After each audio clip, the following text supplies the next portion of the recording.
Bonjour et bienvenue sur le podcast Kanpai format actualité, podcast dans lequel on vous sélectionne et on vous résume l'actualité japonaise du mois passé et émission que j'ai le plaisir de partager avec Gaël. Bonjour Gaël. Salut Charlie, un petit peu en mode dégradé ce mois-ci, mais on est toujours là. Oui, et s'il y a des bruits de travaux, on fera en sorte d'en enlever le maximum.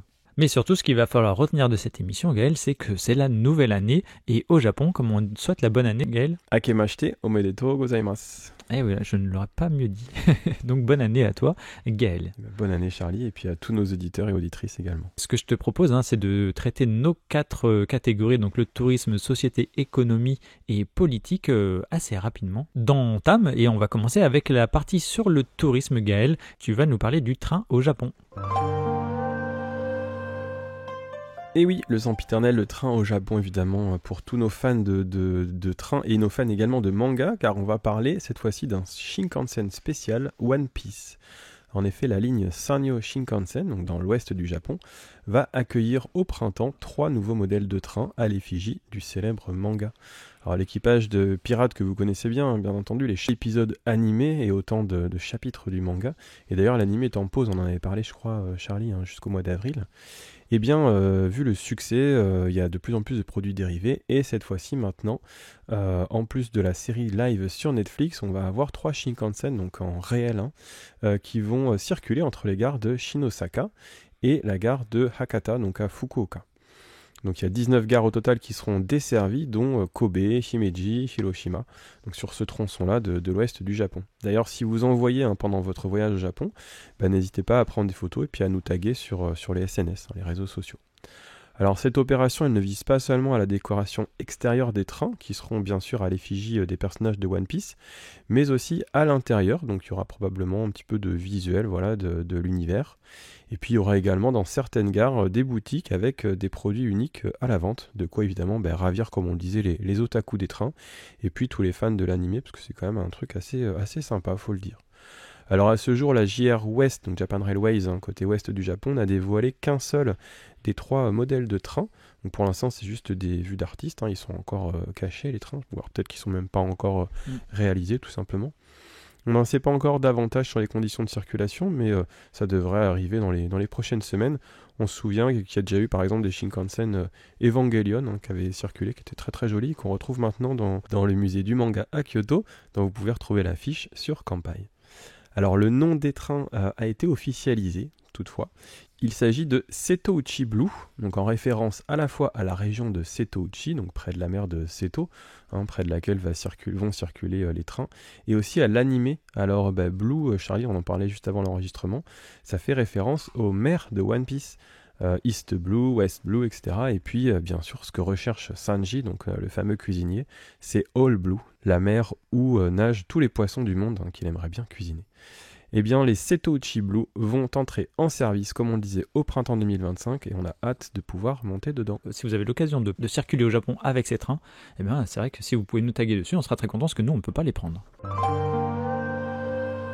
Et pour rester sur la thématique du train, Gaël, JR augmente ses tarifs de train, donc en fait ce serait une première depuis 1987, puisque la compagnie JR East, donc celle qui englobe on va dire Tokyo et les préfectures alentours, a annoncé début décembre avoir demandé au ministère chargé des Transports une augmentation de sa tarification de train jusqu'à 7,1%. Alors on trouve aussi d'autres chiffres par rapport à cela, on trouve une augmentation de 7,8% pour des billets standards, de 12% pour des abonnements ou encore de 4,9% pour les tarifs des scolaires.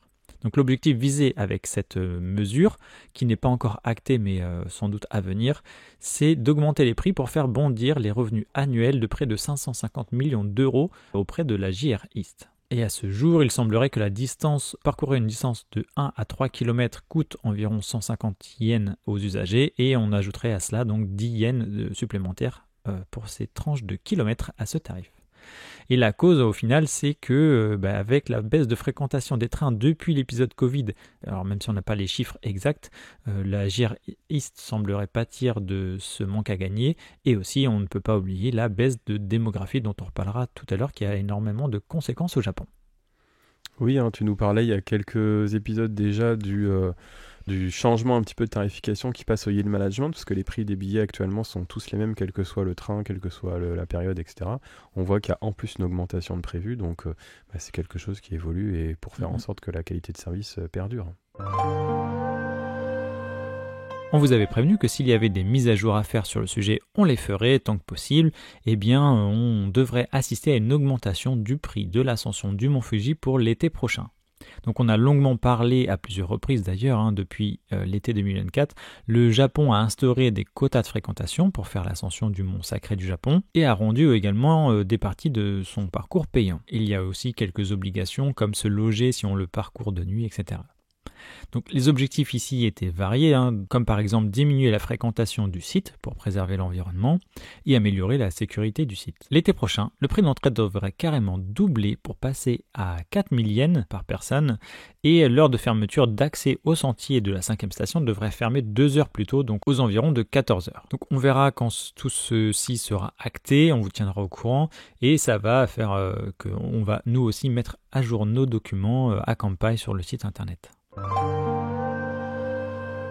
Autre système qui a lieu au paiement également, donc la partie tax-free, donc c'est cette exemption de taxes pour les consommateurs étrangers qui va, elle, évoluer aux alentours de 2026.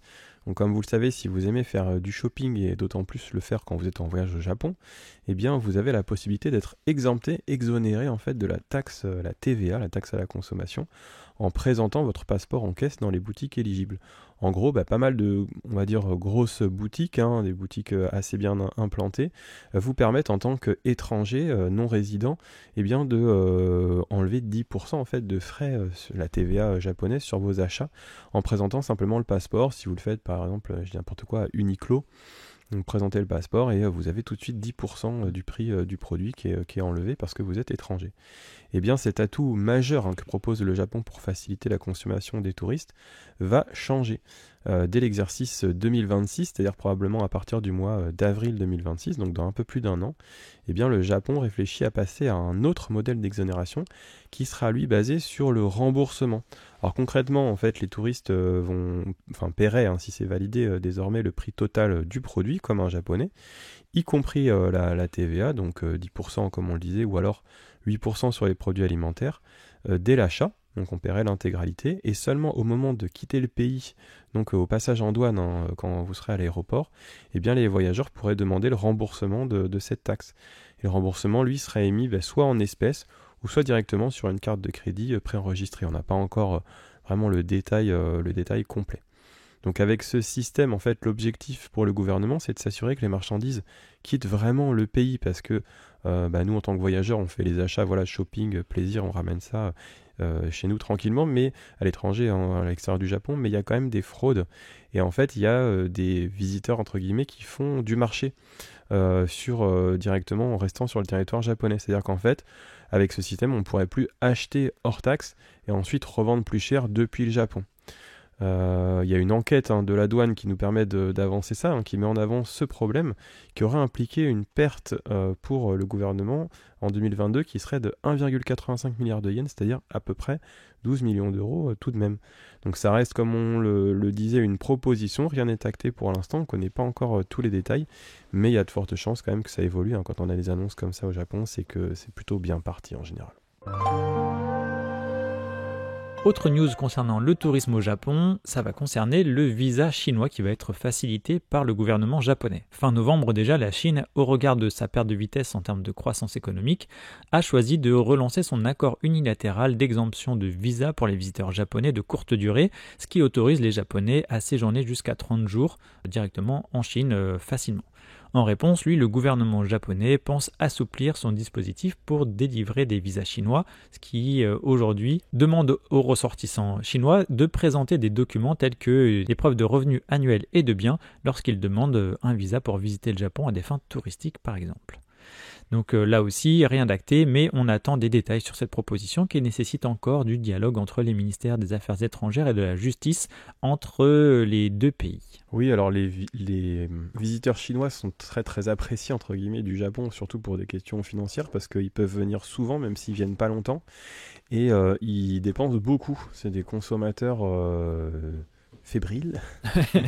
Mais en tout cas, c'est vrai que là, depuis le Covid, il y avait toujours eu on n'était pas revenu au niveau précédent de facilitation des visas. Donc c'est vrai qu'il y a moins de voyageurs chinois au Japon depuis un peu plus de 2 ans que le Japon a rouvert ses frontières. Et là, on voit que je pense qu'il y a une dynamique entre les deux pays qui fait qu'on veut plus de touristes pour avoir plus de consommation, tout simplement.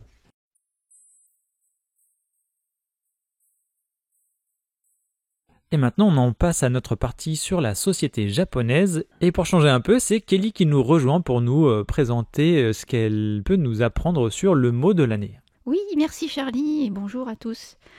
Donc le mot de l'année cette année est Futehodo. C'est l'abréviation du titre d'un drama qui est diffusé le vendredi soir sur la chaîne TBS. Donc le titre complet c'est Fukitetsu Nimo Hodo ga aru, ce qui pourrait être traduit par politiquement incorrect. Et on y suit les aventures d'un prof de sport des années 80, propulsé à notre époque.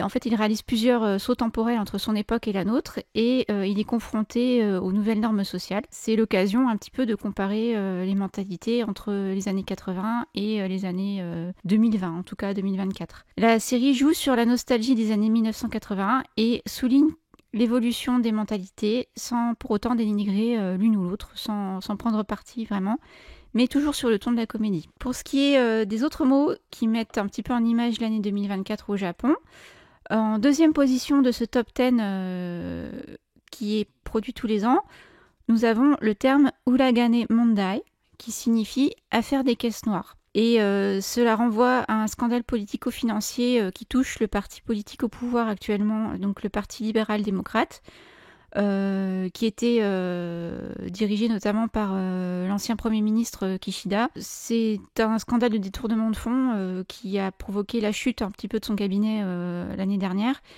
et notamment 4 démissions dès le mois de novembre 2023 et plusieurs arrestations qui ont eu lieu en janvier 2024 et qui ont impacté aussi la campagne électorale de milieu d'année qui a beaucoup affaibli le parti en question. Ensuite, nous avons le terme kaiwai et non pas kawaii.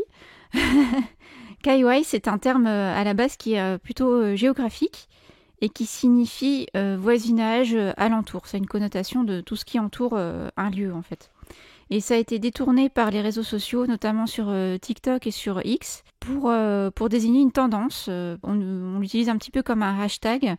Par exemple, on a le terme Jidori Kaiwai. Donc Jidori, c'est le selfie en japonais, et Kaiwai, donc les alentours. Et en fait, ça désigne les photos de selfie que les utilisateurs postent sur les réseaux.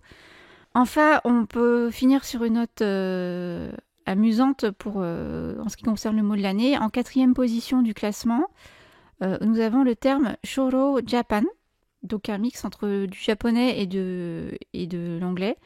Et cela signifie Japon mature, comme dans la maturité due à l'âge. Et c'est le surnom humoristique que s'est donné l'équipe japonaise d'équitation aux Jeux Olympiques de Paris de 2024. En fait, l'équipe a constaté que les cavaliers étaient tous plus âgés que la moyenne, on va dire, puisque leur moyenne d'âge tournait autour de 41 ans et demi, et que c'est un âge assez vénérable en sport de compétition. Ils ont quand même remporté la médaille de bronze au concours complet, ce qui n'était pas arrivé depuis 92 ans.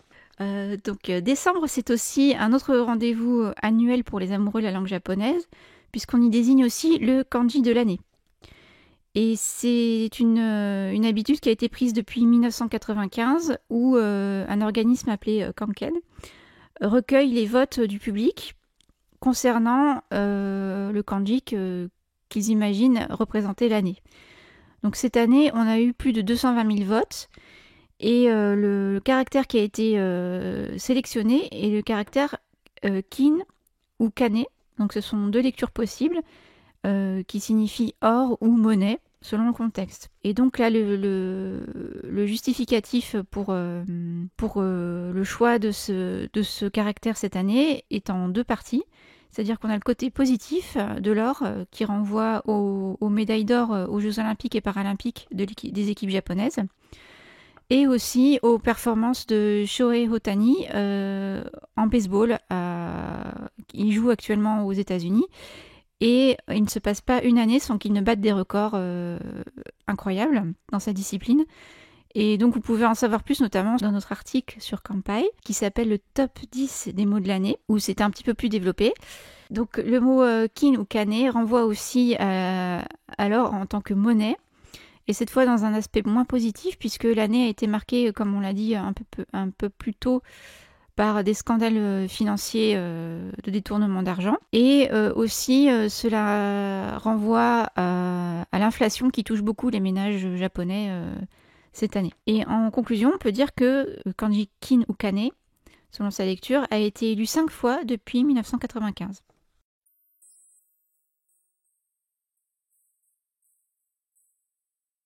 L'or, c'est également ce que le saké vise pour le Japon, car très bonne nouvelle pour le Japon et la promotion de sa culture et de son savoir-faire à l'international, le saké fait son entrée au patrimoine immatériel de l'UNESCO. Alors le saké, c'est ce fameux alcool à base de riz fermenté dont on a enlevé le son en le polissant. Et d'ailleurs, je te disais, Charlie, c'est donc un alcool silencieux. Je ris quand même encore. Alors cette boisson qui a plus de 500 ans de brassage, ça veut dire qu'elle est très bien brassée, du coup Charlie, est étroitement liée à l'environnement et au climat du pays. Le saké est aussi marqué par ses techniques artisanales, ses utilisations dans les cérémonies et les festivals.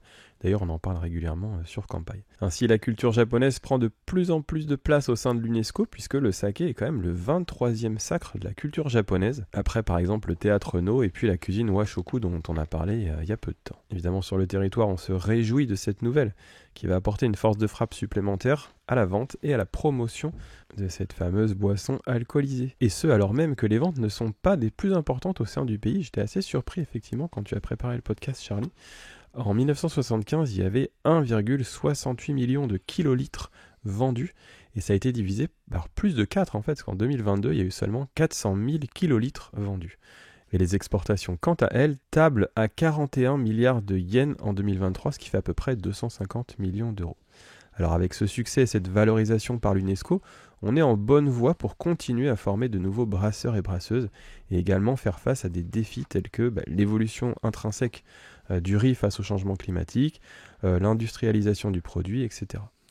Et à Kanpai, évidemment, on ne peut que vous conseiller de vous renseigner plus avant si c'est quelque chose qui vous intéresse sur les musées, les expositions, les dégustations dont on parlait tout à l'heure de ce produit riche en saveurs et en traditions. Et pour ça, il vous suffit, je pense, de taper saké dans notre barre de recherche sous le menu de Kanpai et vous verrez l'ensemble des articles et des fiches dans lesquels on parle de cet alcool. Et ne buvez pas trop.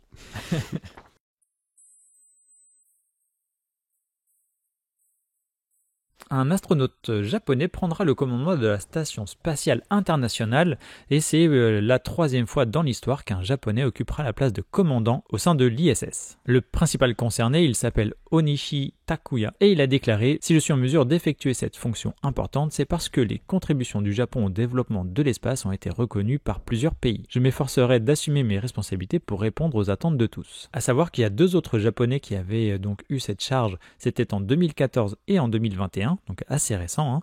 Et pour Onishi, il va prendre bord au final en février 2025, mais ce ne sont qu'au milieu de sa mission, donc sa mission dure environ 6 mois, qu'il va commencer vraiment sa mission, sa fonction de commandant, donc en plein milieu de son séjour spatial. Et de façon très brève, sa mission aura pour but, entre autres, d'assurer la sécurité de la station, de superviser des expérimentations et de faire d'autres opérations spatiales.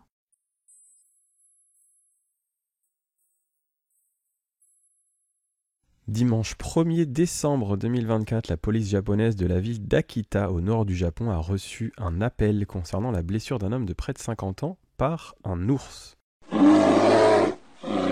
Et oui, donc dans le nord du Japon, comme on le disait, cet événement s'est déroulé. C'est assez familier en fait dans ce type d'intrusion.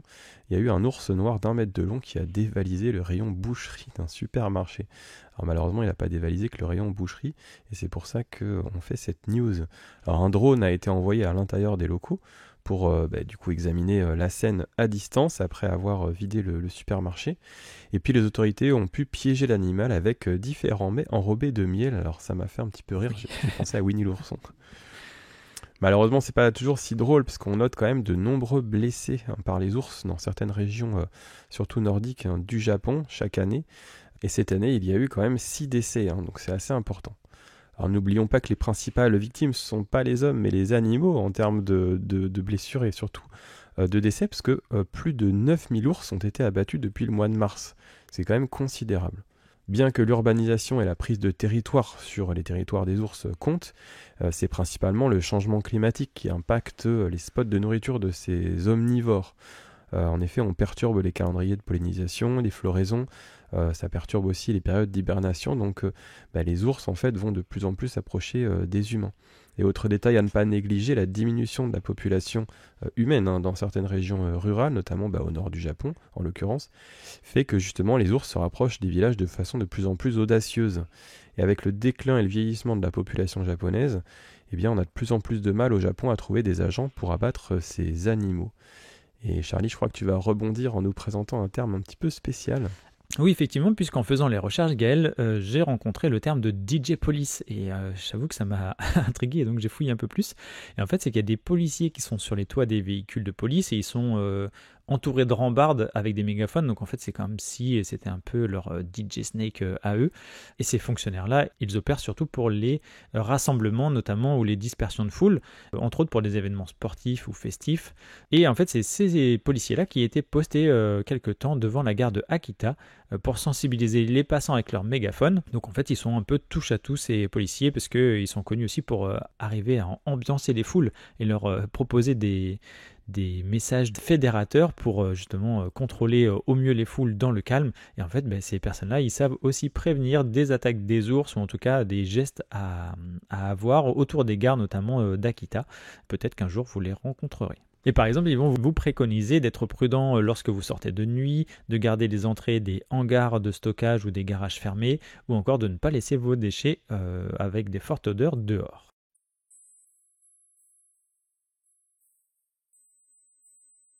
La maire de Tokyo, Yuriko Koike, a annoncé début décembre qu'il était temps de changer de méthode de travail pour sa ville. Elle parle surtout de ses fonctionnaires et on espère au passage qu'elle s'est remise de sa blessure de baseball au genou. Et qu'a-t-elle bien pu proposer aux fonctionnaires de sa ville, Gaël, pour ne plus avoir à choisir entre la vie de famille et le travail ? Eh bien, d'arrêter le travail. Ça aurait été une solution, mais non, elle a été beaucoup plus surprenante puisque en fait, on vous en parle régulièrement, la crise démographique au Japon fait que y a une population qui est vieillissante, de moins en moins de main d'œuvre et de moins en moins de naissances, et c'est aussi ça qui inquiète le Japon. Par exemple, en 2024, le pays passe pour la première fois sous la barre des 700 000 naissances par an, alors qu'il en comptait plus d'1 million il y a 10 ans. Donc pour en revenir à nos moutons, à partir d'avril 2025, les salariés de la ville pourront demander à concentrer leur travail sur 4 jours au lieu de 5. Il faut comprendre que le volume horaire restera le même, en moyenne 39 heures, mais condensé sur 4 jours, soit près de 10 heures de travail par jour. Donc seuls les parents avec des jeunes enfants pourront voir leur horaire légèrement diminuer au lieu de tout cumuler comme d'habitude.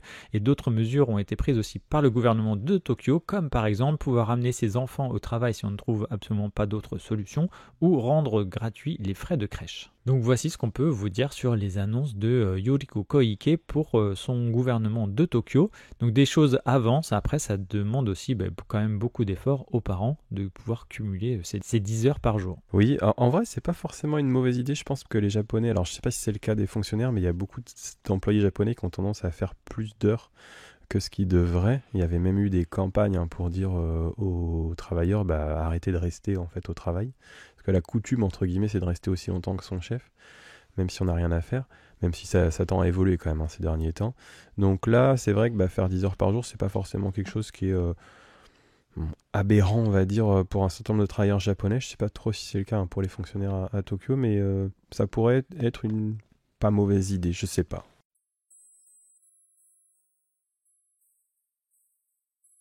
Alors on vous parle régulièrement du Japon qui ne rigole pas du tout avec les drogues, et y compris les drogues douces. Eh bien on en a encore un exemple aujourd'hui. En effet, le Japon a commencé début décembre à criminaliser l'usage du cannabis et du THC dans un contexte d'inquiétude croissante concernant la toxicomanie chez les jeunes. Alors, était déjà interdit au Japon la possession, le transfert, donc la vente, ainsi que la culture du cannabis et du THC, eh bien cette nouvelle loi qui est passée pour compléter interdit également son utilisation, c'est-à-dire le fait de fumer de l'herbe, eh bien c'est également interdit au Japon désormais. C'était un petit peu un trou dans la raquette. Donc vous pouviez fumer entre guillemets légalement, même si vous ne pouviez pas obtenir du cannabis au Japon. C'était un petit peu aberrant. Maintenant c'est corrigé, on va dire, du point de vue du gouvernement. Et ça ne rigole pas du tout, comme on le disait, parce que tout comme la possession, la vente et la culture, la consommation de cannabis pourrait vous rapporter jusqu'à 7 ans de prison au Japon, donc c'est pas rien. Alors en 2023, le Japon a atteint un nouveau record avec 6703 personnes qui ont fait l'objet d'une enquête pénale dans des affaires criminelles impliquant ces substances au Japon, selon le ministère de la Santé, du Travail et de la Protection sociale. Et 70% de ces cas concernaient des personnes de moins de 30 ans. Une autre enquête de cette même année dernière estime que 200 000 personnes ont consommé de la marijuana en 2023, ce qui fait que théoriquement on pourrait passer de quasiment 7 000 personnes à 200 000 qui pourraient être inquiétées autour du cannabis. Et c'est pour ça qu'on ne cessera de vous rappeler que ces consommations, ou si vous voulez vous faire plaisir au Japon, en fait, attendez d'être rentré chez vous, puisque même juste une garde à vue, on le dit souvent, c'est moins drôle au Japon. Ouais.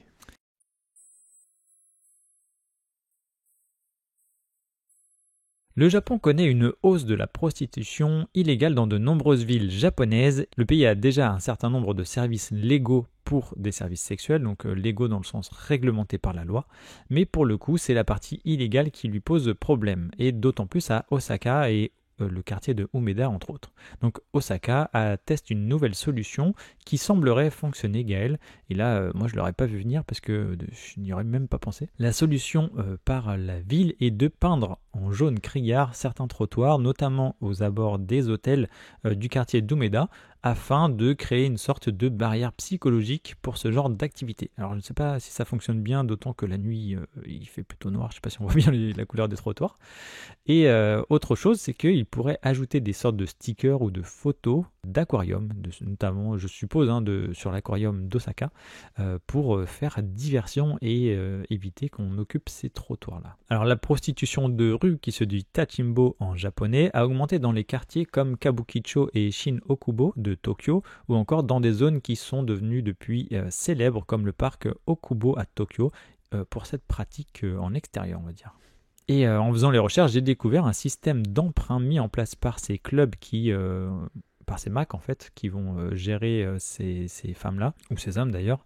C'est le système Orikakekin, où les femmes en fait vont pouvoir emprunter de l'argent et le rembourser le mois suivant. Et en fait, ça pousse de nombreuses femmes à recourir à la prostitution pour réduire leurs dettes. En fait, alors qu'elles ne seraient peut-être même pas amenées à recourir à cette pratique, elles vont aller dans les clubs pour s'endetter. Et d'ailleurs, il y a une opération de ratissage à Kabukicho en décembre qui a indiqué que 30% des 88 femmes arrêtées ont déclaré qu'elles essayaient de gagner de l'argent puisqu'elles devaient de l'argent à ces clubs-là. Oui, je voulais rebondir un petit peu aussi, Charlie, parce qu'en préparant le podcast, j'ai lu que il y avait, on va dire, un dommage collatéral, entre guillemets, c'est que comme ils ont tout peint en jaune, criard, donc une solution, comme on l'a dit, qu'on n'aurait pas inventée nous-mêmes, eh bien, ça pourrait faire du tort aux love hotels qui sont dans ces quartiers, parce que c'est là où peut se dérouler la prostitution, mais c'est aussi là où vont des gens, on va dire de manière tout à fait classique, banale entre guillemets, dans les love hotels. Et comme ils sont beaucoup plus visibles entre guillemets, notamment en journée, il y a peut-être moins de fréquentation dans les love hotels, donc ça pourrait être un dommage collatéral un peu inattendu. Je pense qu'ils n'ont pas pensé à grand chose dans le brief. Ouais. Oui, après là ça s'arrête à Osaka et au quartier surtout de Umeda, donc on verra par la suite si ça s'étend et si ça fonctionne vraiment bien ou pas.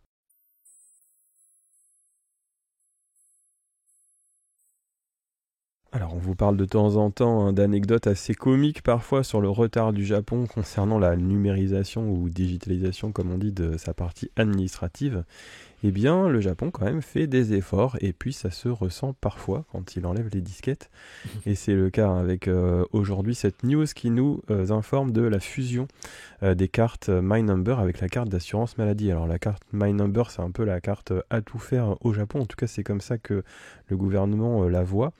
Eh bien elle va être encore plus utile, encore plus complète, encore plus transverse, parce que pour recevoir des soins, les citoyens qui auront fait la fusion entre leur carte d'assurance maladie et leur carte My Number pourront désormais présenter seulement cette dernière, donc la carte My Number, à l'hôpital. Et pour accélérer cette numérisation, le Japon a carrément suspendu les délivrances des nouvelles cartes d'assurance maladie pour être certain que tout aille sur la carte My Number. Ainsi, 82% du total des personnes concernées avaient déjà fait le lien entre ces deux cartes fin octobre. Alors pour le gouvernement japonais, c'est plus de data, plus de données, et puis un meilleur suivi des personnes. Mais l'inconvénient, c'est que comme parfois en termes informatiques, comme on le disait, ils ne sont pas toujours à la pointe, s'il y a des bugs ou des fuites de données, c'est vrai que tout part en même temps, quoi. En parlant de fuite de données, on avait parlé d'une en podcast, Gaël, avec une brouette qui était tombée et les documents papier s'étaient envolés au vent dans tout le village. Et pour entamer notre partie politique et économie japonaise, on va parler de l'augmentation du budget de la défense. C'est ce que le gouvernement de Ishiba compte faire, donc augmenter des taxes, les impôts sur les sociétés, les impôts sur les revenus ou encore des taxes sur le tabac, et ce pour financer une partie de son plan visant à quasiment doubler le budget de la défense du pays. On vise 2% du produit intérieur brut, soit 1000 milliards de yens. Donc ces taxes interviendraient pour 2026, donc on est encore un peu tranquille pour 2025 pour les personnes qui habitent le Japon. Et ça, on comprend bien que depuis quelque temps, même on essaie de le faire transparaître dans le podcast Actu, mais le Japon, entre ce qui se passe en Chine, en Russie, etc., se prépare de plus en plus aussi à d'éventuels conflits dans lesquels il pourrait être impliqué. Alors que c'est un pays tout à fait pacifiste depuis de nombreuses années maintenant. Oui, moi je suis toujours surpris de ce genre d'infos. Il faudrait peut-être que je change mon logiciel, mais depuis la fin de la Seconde Guerre mondiale, le Japon n'a pas d'armée en fait. Il a des forces d'autodéfense, et je suis toujours surpris que d'année en année, on apprend qu'il y a de plus en plus d'actions à l'étranger, il y a de plus en plus de budget, etc. Alors, de coalition, on a parlé d'entraînement aussi entre la France et les Japonais il n'y a pas longtemps, entre les deux armées. Donc on comprend qu'il y a un contexte géopolitique qui est compliqué, avec des enjeux importants, notamment en Asie, avec la Corée du Nord, avec Taïwan. Que le Japon envoie des troupes en Iran, en Irak, en Ukraine, ça c'est un autre sujet.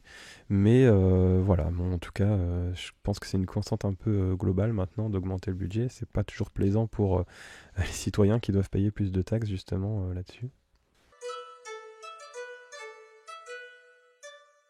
Le militant écologiste Paul Watson, 74 ans et aussi figure de l'ONG Sea Shepherd, était détenu par la police danoise depuis cet été, soit à peu près 149 jours de détention. Il a été libéré le mardi 17 décembre dernier de la prison de Nuuk. Alors je ne sais pas si je prononce bien, mais en tout cas ça se situe au Groenland. Pour rappel, sa détention a été prolongée 6 fois d'affilée et on en avait parlé dans l'été dernier ensemble, Gaël. Il subissait effectivement des effets d'un mandat d'arrêt international émis par le Japon, pays qui souhaite son extradition pour des faits qui auraient eu lieu en 2010. Alors pour résumer, sans rentrer trop dans le détail, en fait le Japon l'accuse d'avoir causé des dommages à un navire baleinier, le Shonan Maru 2, qui allait tuer plusieurs milliers de baleines dans des sanctuaires de l'Antarctique. Et Paul Watson et son équipe auraient, et oui c'est fort, blessé un des membres d'équipage japonais, donc du baleinier, avec une boule puante. Alors, je ne sais pas comment ils se seraient débrouillés, mais en tout cas, ces boules puantes, à savoir, elles sont destinées à rendre impropre à la consommation la chair de la baleine, au contact des gaz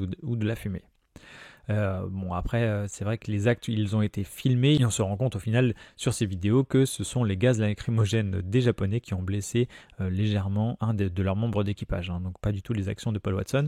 Et juste pour rappel, les actions de Paul Watson justement et de son équipage sont très agressives, c'est vrai, mais en aucun cas violentes. En tout cas, ils n'utilisent pas du tout de quoi blesser des personnes. Donc tout ça pour rappeler que le Japon est un fervent défenseur et pratiquant de la chasse à la baleine et qu'il voit Paul Watson comme un véritable obstacle à une tradition et aussi une source de richesse financière, on va pas se mentir, qui est très conséquente. À ce titre, l'archipel nippon a commencé à mettre des distributeurs de viande de baleine un peu cachés dans certaines villes pour réhabituer aussi les Japonais à manger cette viande si particulière en goût et aussi pour ce qu'elle représente. Donc on en avait parlé dans un podcast du fait que le Japon relance sa construction de baleiniers high-tech où en fait lors d'une chasse il pourrait quasiment tout faire, dépecer, découper, congeler, etc. Donc libre, Paul Watson va pouvoir enfin rejoindre sa famille avant les fêtes, sa femme et ses 2 enfants qui résident tous les 4 en France. Voilà, toujours dans la rubrique politique-économie, peut-être plus économie cette fois-ci, on va parler des izakaya, donc ces fameux pubs, les bars dînatoires en quelque sorte, qui proposent un large éventail à la fois de boissons alcoolisées ou non, de soft, et puis des plats comme des brochettes, des assiettes de sashimi, d'autres accompagnements. Et bien étonnamment, le nombre de ces établissements qui ont fait faillite dépasse aujourd'hui les chiffres de la pandémie de Covid. En effet, les résultats d'une étude récente menée par Teitoku Databank montrent la précarité actuelle des izakaya. Ainsi, cette année, de janvier à novembre 2024, ce sont 203 izakaya qui auraient déclaré faillite, ce qui correspond à une hausse de plus 7% par rapport à 2023, et ces chiffres sont, hélas, les plus hauts depuis 15 ans, c'est-à-dire qu'il n'y a jamais eu autant de fermetures en une année. Alors en cause, on va citer des changements d'habitude chez les usagers, parce que c'est vrai que beaucoup d'izakaya sont connus pour être fréquentés pour les festivités d'entreprise, c'est-à-dire des petites soirées qu'on fait entre collègues ou avec le patron. Mais on citera également le coût de la main-d'œuvre de plus en plus élevé, ainsi que celui de la nourriture et des boissons liées à l'inflation. En tout cas, nous, on vous suggère de vous rendre dans des izakaya si vous pouvez, c'est toujours sympa. Alors c'est vrai, quand on parle japonais, c'est mieux. Mais c'est vraiment sympa d'y aller à plusieurs, si possible avec des amis japonais, parce que c'est une expérience vraiment amusante. Oui, ce qui peut vous retenir parfois au-delà de la langue, c'est que les menus sont pas forcément traduits en anglais. Et en fait, avec les outils type Google Trad, avec des photos prises des menus, eh bien, vous allez pouvoir vous en sortir quand même. Donc sur ça, n'ayez pas crainte de rentrer dans un restaurant parce que vous ne savez pas lire le japonais. Si vous avez une connexion internet, ça devrait le faire.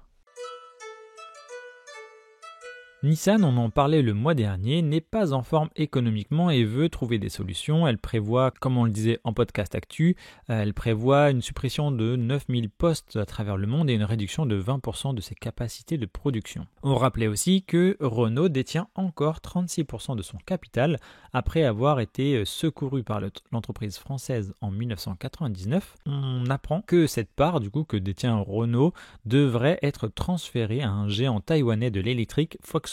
Donc on n'a pas plus d'informations à ce sujet, mais il devrait y avoir du changement. Et si on fait une chronique sur Nissan, c'est surtout que l'on apprend en cette fin d'année 2024 que Nissan devrait s'unir à sa compatriote Honda pour faire face à ces difficultés. Alors que Nissan dépasse difficilement les 8 milliards d'euros en bourse, Honda, elle, trône à plus de 40 milliards en seconde place en tant que constructeur auto du pays. Et les deux sociétés ont conclu un accord afin de mener une étude de faisabilité sur un partenariat stratégique dans la production de véhicules électriques et des technologies logicielles pour concurrencer leurs rivaux étrangers dont Tesla. Alors qu'est-ce qui pourrait changer avec tout ça? En fait, évidemment de grandes économies d'échelle pour cette technologie électrique, le partage des coûts de développement substantiel également, et aussi utiliser des pièces communes pour les véhicules électriques, ce qui pourrait justement participer largement à ces économies d'échelle. Alors si cette fusion a lieu, ce serait pour juin 2025, et ce serait la naissance du 3e plus grand groupe automobile au monde en termes de volume, et ceci après Toyota et Volkswagen. Alors on attend d'en savoir plus, ça pourrait aller assez vite puisque ce serait pour juin 2025, et on a un petit mot de Carlos Ghosn, l'ancien président de Nissan, je crois qu'il l'a présidé pendant plus de 20 ans, en citant le journal du Monde, miné par les luttes de pouvoir interne, Nissan s'est marginalisé en raison de ses propres erreurs et se trouve aujourd'hui en mode panique, suppliant son ennemi de toujours. Alors pour rappel, Carlos Ghosn, il a fui le Japon dans une petite boîte, une sorte de malle, en 2019, en attendant son procès pour malversation financière. Donc pas les mains toutes propres non plus. Et il annonce que pour lui, la nouvelle alliance avec Honda ne peut pas fonctionner. Donc pour le citer, ils sont forts dans les mêmes domaines, ils sont faibles dans les mêmes domaines, a-t-il déclaré. Il y a des doublons partout, donc industriellement, pour moi, ça n'a pas de sens. Pour conclure cette news, à savoir que le marché américain est le plus gros marché tant pour Nissan que pour Honda. Cela reste de l'ordre de l'idée, il n'y a encore rien d'acté, mais l'archipel nippon pense donner la possibilité aux seniors de 70 ans et plus, qui sont victimes des secousses du 1er janvier 2024, dont on avait parlé, un sacré séisme, d'obtenir des prêts à taux zéro. Donc ces prêts seraient remboursés par les héritiers du propriétaire après son décès, s'il ne pouvait pas le rembourser avant, et l'objectif est de la part du gouvernement, donc du Premier ministre Ishiba, de rendre le Japon encore plus résistant au séisme. Sauf que c'est vrai que c'est un fardeau financier pour les propriétaires. Notamment, on voit par exemple à Noto, où ce sont des populations plus rurales et donc avec aussi moins de revenus pour réparer leur maison, sachant qu'ils peuvent la réparer et au final, l'année d'après, si c'est pas construit dans les normes, ce qui coûte très cher, eh bien les maisons s'effondrent de nouveau, c'est ce qui est arrivé cette année. Alors dans notre rubrique Culture Pop, ce mois-ci, on va vous parler des Game Awards. Donc c'est un rendez-vous annuel du monde du jeu vidéo qui à la fois récompense les vedettes de l'année et puis aussi fait monter la hype en faisant des grosses annonces pour les années à suivre. Alors là, cette année, on a quand même été pas mal servi. On va d'abord parler des récompenses et puis des nouvelles annonces. Alors le Japon a été en force en fait cette année au niveau des awards. Notamment le jeu de l'année tout simplement, c'est Astro Bot.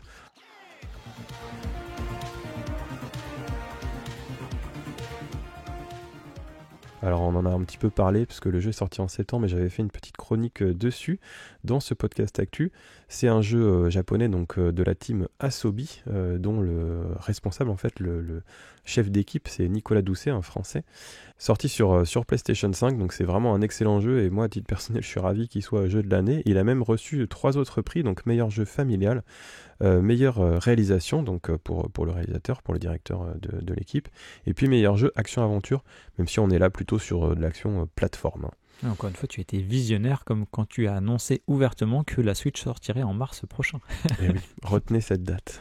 Alors, je disais que le Japon était en force, et bien c'est effectivement le cas parce que d'autres gros jeux japonais sortis cette année ont eu des belles récompenses aux Game Awards, notamment le jeu Métaphore Refantasio d'Atlus, les créateurs de Persona, qui a eu trois récompenses, donc meilleure narration, meilleure direction artistique et meilleur RPG. Alors Final Fantasy VII Rebirth a eu lui la meilleure bande-son, Tekken 8 le meilleur jeu de combat, et après, je vais pas tout vous citer parce qu'il y a beaucoup de récompenses, puis des jeux qui nous intéressent moins, mais on citera quand même, alors tu y as joué Charlie, Black Myth Wukong, qui a eu le meilleur jeu d'action et le choix du public, et puis en jeu le plus attendu, sans aucune surprise, GTA 6, qui doit sortir je crois en septembre-octobre 2025, si je me trompe pas, enfin, vous l'aurez entendu ici en premier. Alors, ce qui était peut-être encore plus intéressant que les awards, ce sont les nouvelles annonces, parce que là, vraiment, il y a eu du très lourd. On a regardé quelques trailers ensemble, Charlie. Au niveau notamment du jeu vidéo japonais, il y a eu quand même des annonces qui nous ont surpris et vraiment intéressés. Alors à titre personnel, je vais commencer par le nouveau jeu de Fumito Ueda, qui est bien connu pour avoir réalisé Ico, Shadow of the Colossus et The Last Guardian en 2016, donc ça fait déjà 8 ans que son dernier jeu est sorti.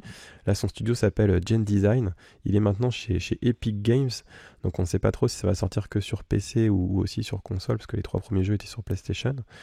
Là, cette fois-ci, on sort un peu de son univers habituel avec une ambiance un peu science-fiction. On a un robot géant, puis une sorte d'explosion nucléaire. C'est peut-être un monde post-apocalyptique.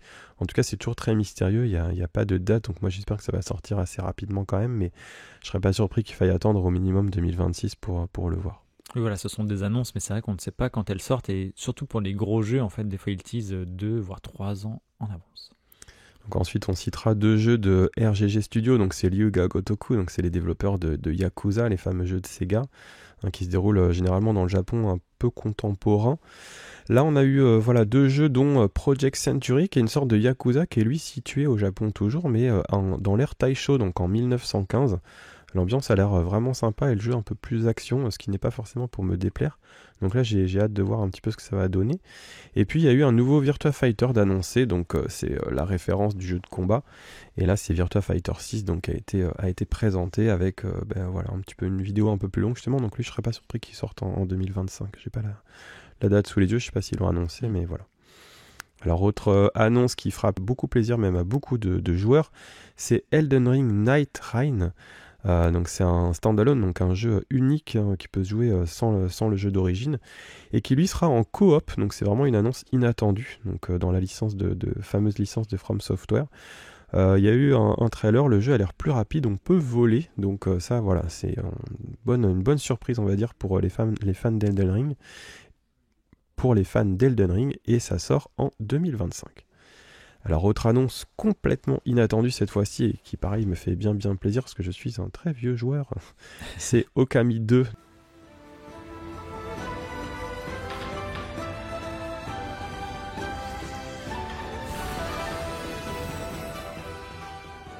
Donc le premier Okami, c'était un Zelda-like en fait, qui était sorti en 2006 par le réalisateur Hideki Kamiya, où on jouait la déesse Amaterasu. Donc pour les amateurs d'histoire japonaise, c'était vraiment sympa parce que ça mélangeait à la fois des éléments de la mythologie japonaise et puis un gameplay de jeu d'aventure très très sympa, et surtout des décors très japonais, hyper jolis, pastel, en cel shading. Donc là il y a la suite qui a été annoncée, ce ne sera pas pour tout de suite. Et pour le coup, il y a un nouveau studio qui s'est créé qui s'appelle Clovers, donc en référence à Clover Studio, donc le studio de Hideki Kamiya. Et là, pareil, on a hâte d'en savoir plus. Autre annonce inattendue, décidément, c'est Onimusha Way of the Sword. Donc c'est un nouvel épisode de cette licence qui est assez ancienne, une licence PS2 si ma mémoire est bonne. On a vu trois épisodes, je crois, dont un avec Jean Reno, donc faites vos recherches, c'est assez rigolo. Je ne sais pas du tout. Ouais, c'est un jeu, une vieille licence en fait, un petit peu mélange de Japon historique et fantastique. Et là, du coup, c'est un nouvel épisode qui va se passer dans le Japon féodal également.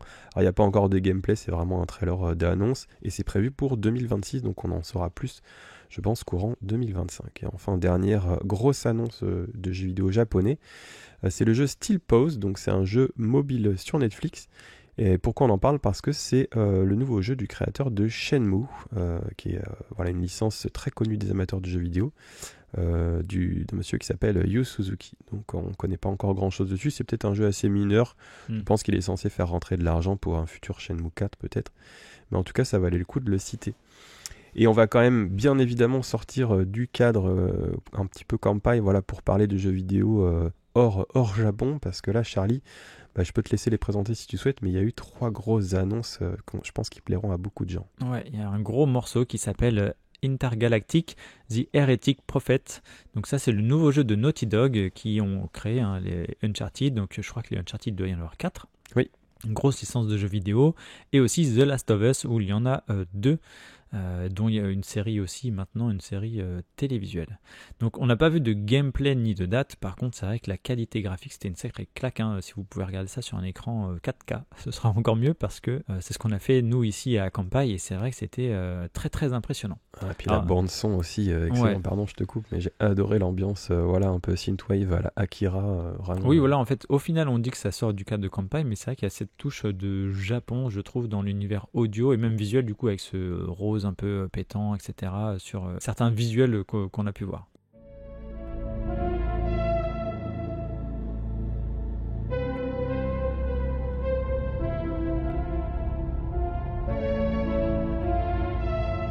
Là, on n'en connaît pas trop pour l'histoire, mais déjà, on entend des pluies qui crient au wokisme, etc.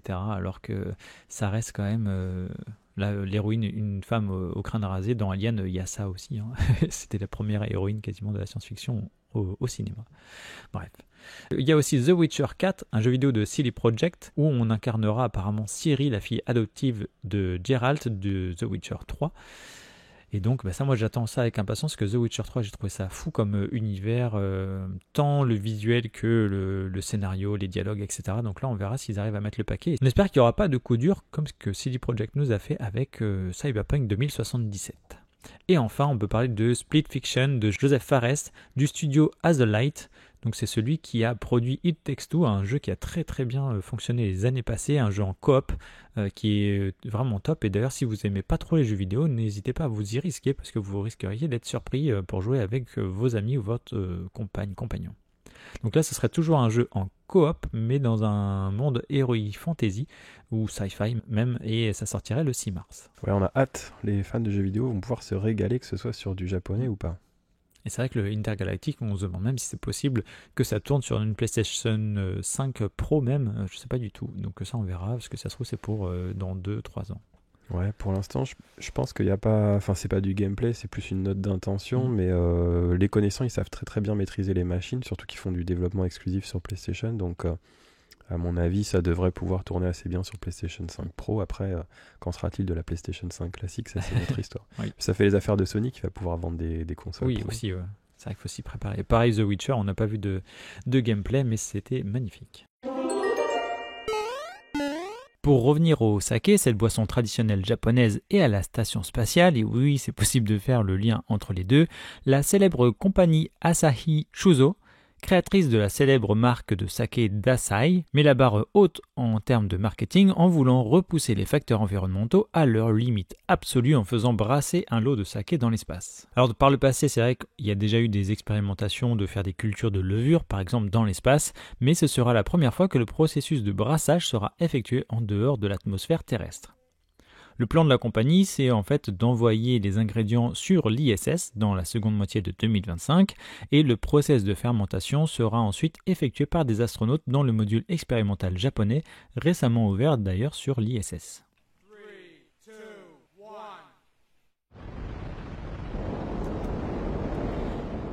1. Et ce module a un nom puisque on l'appelle Kibo qui signifie espoir, donc espoir pour ce brassage en apesanteur. Cette expérience devrait fournir 520 g de purée de riz fermentée, ce que l'on appelle la partie momori, qui sera ensuite congelée et renvoyée sur Terre. Alors vous vous doutez bien que tout ça, ça a un coût. Là, j'ai pas encore les détails, Gaël. Mais une fois le saké extrait de ce momori, une grande partie en sera conservée pour faire des analyses et 10 centilitres devraient être mis en bouteille pour une vente et peut-être être le saké le plus cher vendu à ce jour au monde avec donc 10 centilitres pour 500 000 €. Et cet argent sera reversé au programme spatial japonais et aura pour nom Dasai Moon ou Chushjozo. Et enfin, on pourrait dire que l'entreprise va même plus loin puisqu'elle voudrait brasser du saké avec de l'eau que l'on a récemment trouvée sur la Lune. Et comme on fait à notre habitude, Gaël, on va passer à notre partie un peu plus personnelle et cette fois c'est plutôt toi qui vas prendre la parole parce que je n'ai pas forcément vu ou lu quelque chose en rapport avec le Japon sur lequel je pourrais vous faire une chronique. Eh bien, je te laisse nous parler de Miyazaki et le héron, le documentaire que l'on peut regarder sur Netflix. Ce mois de décembre, j'ai regardé un documentaire qui s'appelle Hayao Miyazaki et le héron. Alors en fait, c'est un documentaire, donc comme son titre l'indique, hein, qui montre le processus créatif de Miyazaki pour la création du film Le Garçon et le Héron. Et en fait, c'est sorti au cinéma les 21 et 22 novembre dernier. Et en fait, nous, dans notre ville, il n'y a eu qu'une seule séance, en fait, le 21 novembre au soir. Et pour moi, c'était pas confortable, hein, donc j'ai pas pu le voir. J'étais un petit peu dégoûté. Mais au final, seulement quelques jours plus tard, il a été annoncé que le documentaire allait être diffusé sur Netflix dès le 6 décembre. Donc au final, j'ai pu me rattraper dans mon canapé. Donc c'est un documentaire vraiment intéressant. Alors pour celles et ceux qui évidemment s'intéressent au studio Ghibli et à Hayao Miyazaki et évidemment à son dernier film Le Garçon et le Héron. Donc c'est un documentaire de la NHK qui dure 2 heures. Il a été réalisé par Kaku Arakawa. Un petit peu à l'image, alors c'est Le Royaume des rêves et de la folie, je crois. Le précédent documentaire qui avait été réalisé, vraiment c'est dans le même style, donc c'est un montage qui est assez on va dire speed, hein, c'est-à-dire qu'il y a parfois plein de plans successifs comme ça peut être un peu fatigant, 2 heures d'affilée, et c'est filmé vraiment caméra à la main, donc il y a pas, c'est vraiment pas le but c'est pas de faire quelque chose de joli, voilà, c'est plutôt être vraiment dans le quotidien de Miyazaki pendant quand même 9 ans hein, de création, de production du film. C'est assez intéressant parce qu'on est vraiment très très proche du réalisateur jusqu'à le documentaire commence où Miyazaki est dans un onsen, donc c'est assez rigolo parce qu'il floute les parties et puis on le voit aussi s'endormir, enfin on est vraiment dans le quotidien du réalisateur. Donc évidemment il faut avoir vu le film Le Garçon et le Héron pour pouvoir apprécier le documentaire le plus possible. C'est assez bien fait parce que finalement comme ça s'est étendu sur une très longue période, on aurait pu penser qu'il y aurait eu 6 mois d'un côté, 6 mois de l'autre, etc. Mais on a vraiment l'impression d'être là tout au long du film. Je pense que c'est bien monté pour le coup jusqu'à la sortie et ça nous fait vraiment rentrer dans l'univers du réalisateur aussi. Le fait qu'il prenne de l'âge, il change aussi sa perception des choses. Il y a beaucoup de gens qui meurent autour de lui, alors ça c'est un peu sa malédiction, on a l'impression, et ça explique pas mal de choses du processus créatif et aussi du choix comment dire, ce film-là, Gaston et le Héron, on avait bien senti que c'était un film très autobiographique. De toute façon, même Le Vent se lève, déjà il y a une dizaine d'années. Mais là, encore plus. Et d'ailleurs, dans le film, il explique très clairement, voilà, tel personnage, typiquement, le Machito, le garçon, c'est lui-même. Le Héron, c'est Suzuki, son producteur. Donc c'est pareil, c'est assez bien monté. On voit vraiment des similitudes entre les personnages et puis les personnes réelles. Et ça montre aussi à quel point Miyazaki a de plus en plus de mal à faire le distinguo entre la réalité et le fantasme, en fait, le monde fantastique. Donc voilà, j'ai trouvé ça vraiment intéressant. On est très proche du réalisateur, ça explique pas mal de choses sur lui et sur la façon dont il appréhende la création, qu'il veut pas lâcher, qu'il a quand même pris un directeur d'animation. C'est voilà, sa proximité avec c'est dans le quartier de Mitaka, de Kogane, donc c'est vraiment intéressant si vous aimez le réalisateur, son studio et le film. Et je vais terminer aussi je vais pas faire d'annonce particulière, mais j'ai regardé aussi ce film pour une raison bien particulière. Donc si vous connaissez un petit peu le rapport de Kanpai et de mon rapport personnel avec Hayao Miyazaki et le studio Ghibli, je vous encourage à rester connecté sur Kanpai à notre podcast, parce qu'il y aura une annonce qui sera faite dans les prochains mois à ce sujet en particulier. Et il me semble t'avoir vu rédiger, Gaël, l'article Kanpai destiné à parler du garçon et du héron, juste après la sortie ciné, en tout cas que toi tu l'as vu. Et au final, est-ce que tu t'es un peu planté ou pas? Ouais, mon interprétation n'était pas du tout la bonne, donc c'est ça qui est vraiment intéressant, c'est que c'est beaucoup plus simple que je pensais. On l'avait vu en équipe, on était plusieurs à l'avoir vu dans l'équipe. On est sorti de la séance, on avait un peu parlé, ça pourrait être ci, ça pourrait être ça, etc. Il y avait pas mal de... Donc moi j'avais, c'est vrai, écrit un article un petit peu rapidement analytique, très, très succinct et tout dès la sortie cinéma, mais non, j'avais pas bien cerné ce que pensait Miyazaki, donc ça tombe bien que ce documentaire soit là, parce que ça remet un petit peu les choses au clair, ouais. Ok.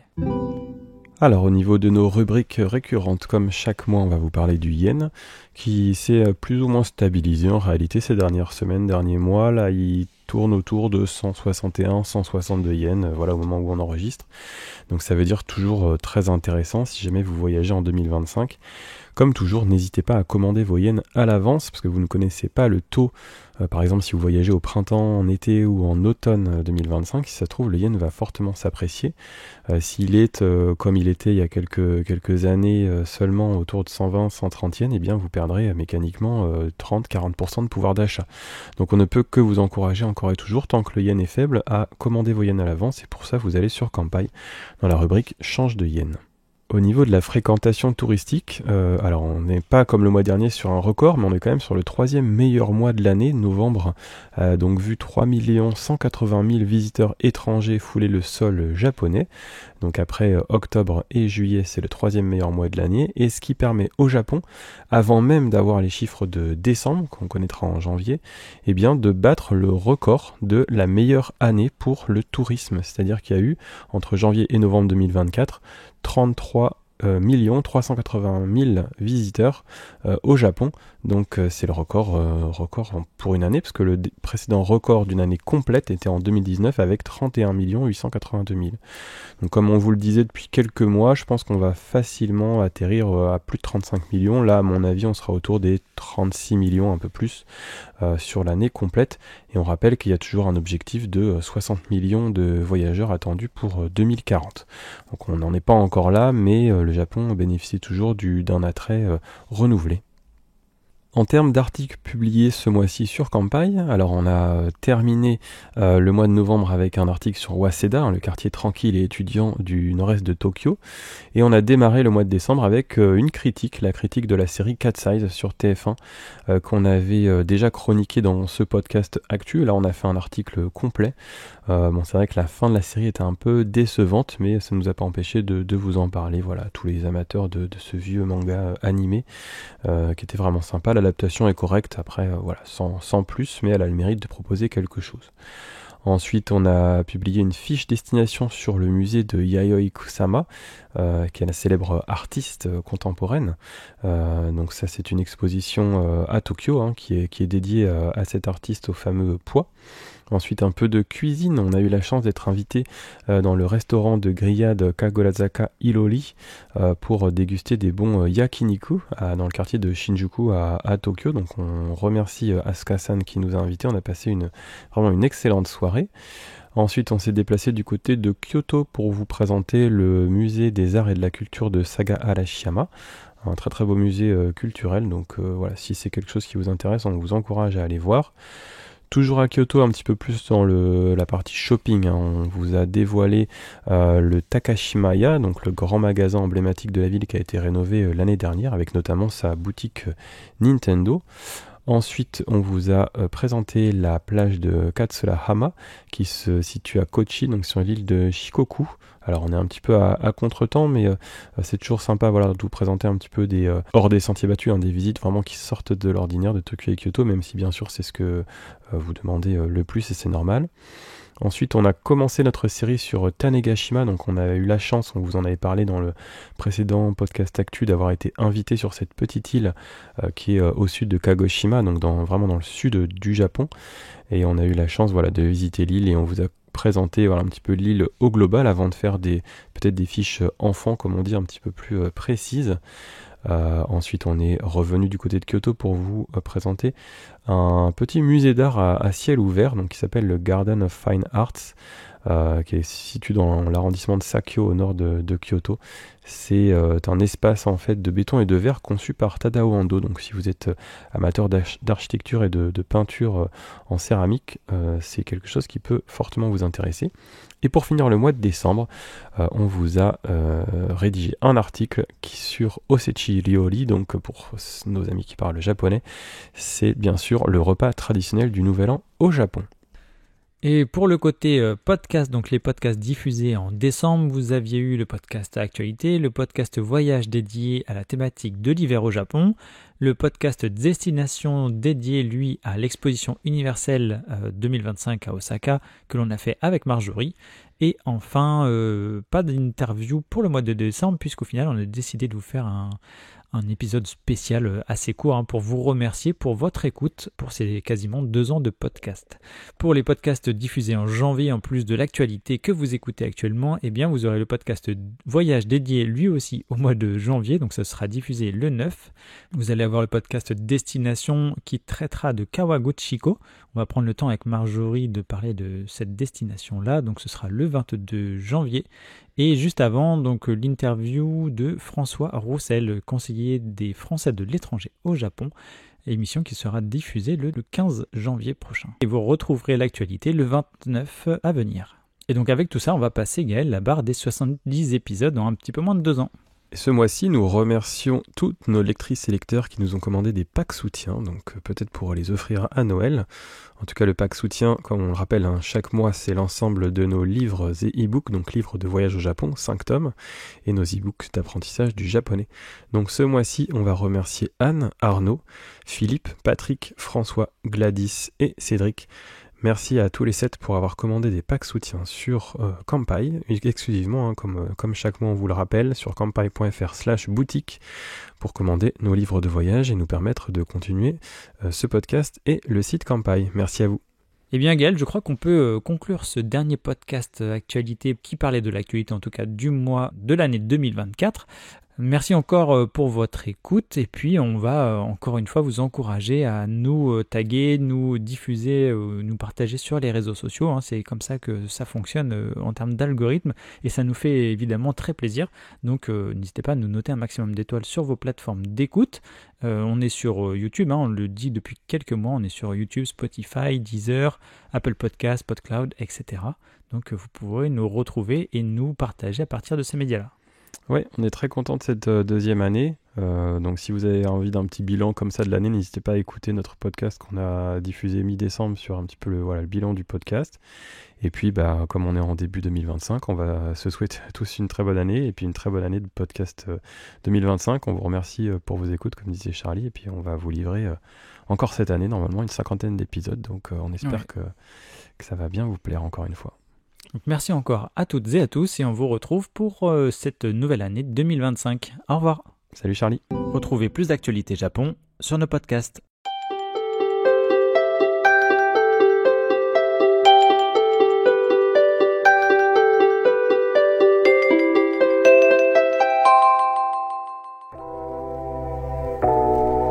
Merci d'avoir écouté cet épisode du podcast Kanpai. Nous espérons qu'il vous a plu et que vous en avez appris plus sur le Japon. N'oubliez pas de vous abonner sur votre plateforme de podcast préférée, de nous noter 5 étoiles si vous le souhaitez, et on vous dit à bientôt pour le prochain épisode.